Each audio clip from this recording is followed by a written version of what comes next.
This is Daily Armenia, ＳivilNet's daily news digest. Here's what's making headlines in Armenia today.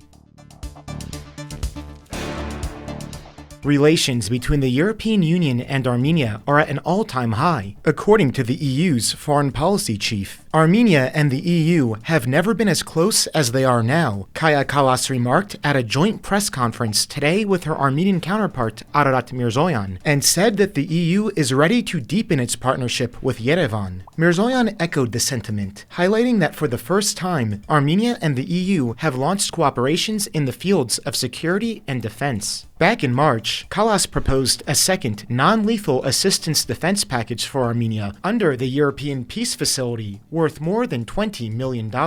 However, the funding has been stalled due to a veto from Azerbaijan's close ally, Hungary. Kallas said today that while the EU has yet to reach consensus on approving the funding, it is actively working to find solutions. Regarding the normalization deal between Armenia and Azerbaijan, Kallas said the EU supports the effort based on the key principles of sovereignty, territorial integrity, and the inviolability of borders. There is no alternative to these principles, she stressed, adding that progress between Armenia and Azerbaijan could open the door to lasting peace in the region. Kallas's visit follows controversy surrounding her visit to Baku in April, which garnered her significant criticism for bucking diplomatic tradition by not including a stop in Yerevan, seen as the EU prioritizing relations with Azerbaijan despite the numerous ongoing human rights failures there. Her remarks in Yerevan come as Armenia continues to strengthen its ties with the West, while tensions with traditional ally Russia remain strained.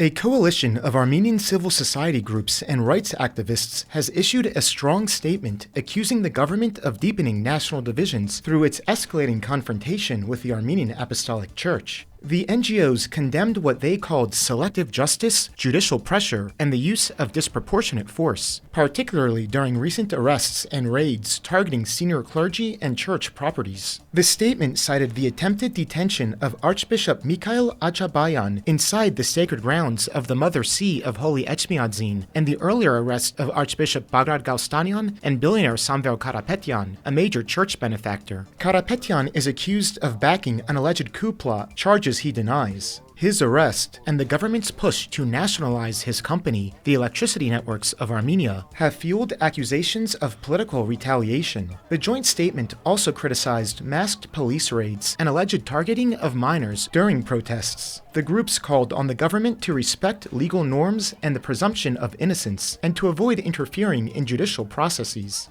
Notably, the declaration did not include several major NGOs. Daniel Ioannisyan of the Union of Informed Citizens declined to sign, arguing the statement lacked crucial context, particularly that Archbishop Azerbaijan had previously called for the violent overthrow of the government. Ioannisyan said prosecutors initially found no grounds for criminal charges, but reversed course after the government intensified pressure on the church. While acknowledging political motives in the case, he added, civil society must not ignore rhetoric that threatens democratic institutions, regardless of who it comes from. The acting CEO of Armenia's electricity networks, David Ghazinian, has sharply criticized the government's push to nationalize the company, calling the move a presumption of madness and warning of imminent legal action. Speaking at a press conference in Yerevan, Ghazinian said the proposed legislation put forward by the ruling Civil Contract Party is legally unqualified and lacks any jurisdiction based on the company's performance. There has not even been a hint from regulators that ENA is at risk of losing its license, he said. ENA, the country's sole electricity distributor, was acquired in 2015 by the Russia-based Tashir Group, owned by Karapetyan. Ghazinian pointed to consistently positive audits from international firms like KPMG and Grant Thornton, as well as strong performance metrics in 2023, including fewer outages and faster service restoration. He accused the government of using non-procedural, rule-breaking methods and announced plans to fight the nationalization effort in court, potentially even in international arbitration. Being in the right gives you strength, he said. The timing of the move has raised political suspicions. Just days before the announcement, Karapetyan was arrested after voicing support for the Armenian Apostolic Church and Catholicos Karakin II, who are increasingly at odds with Prime Minister Pashinyan. Karapetyan's businesses, including ENA and Tashir Pizza, were raided shortly afterward. While Ghazinian avoided direct political commentary, he made clear that ENA will resist through legal means rather than political rhetoric.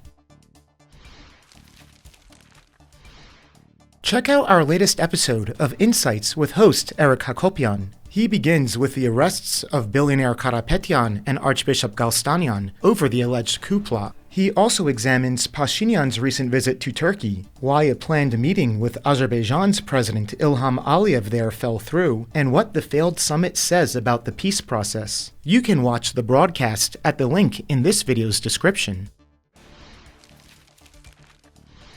And finally, the CivilNet number of the day is 125. That's because last week marked the 125th birthday of Polish Jewish lawyer Raphael Lemkin, who is best known for coining the word genocide. One of his inspirations for the word was the 1915 killings of Armenians, and he subsequently followed the trial of Solomon Tehlirian for killing mastermind Talat Pasha. Lemkin asked, "Why is one person punished when he kills another, while killing millions is a lesser crime?" Last week, in an expression of gratitude for Lemkin's contribution to the historical perception of 1915, soil from his grave in New York and a memorial plaque were placed at the Zizanakapert Armenian Genocide Memorial, alongside those of other foreign advocates for the Armenian people. And as always, please follow CivilNet for the latest news and independent reporting from our contributors on the ground here in Armenia.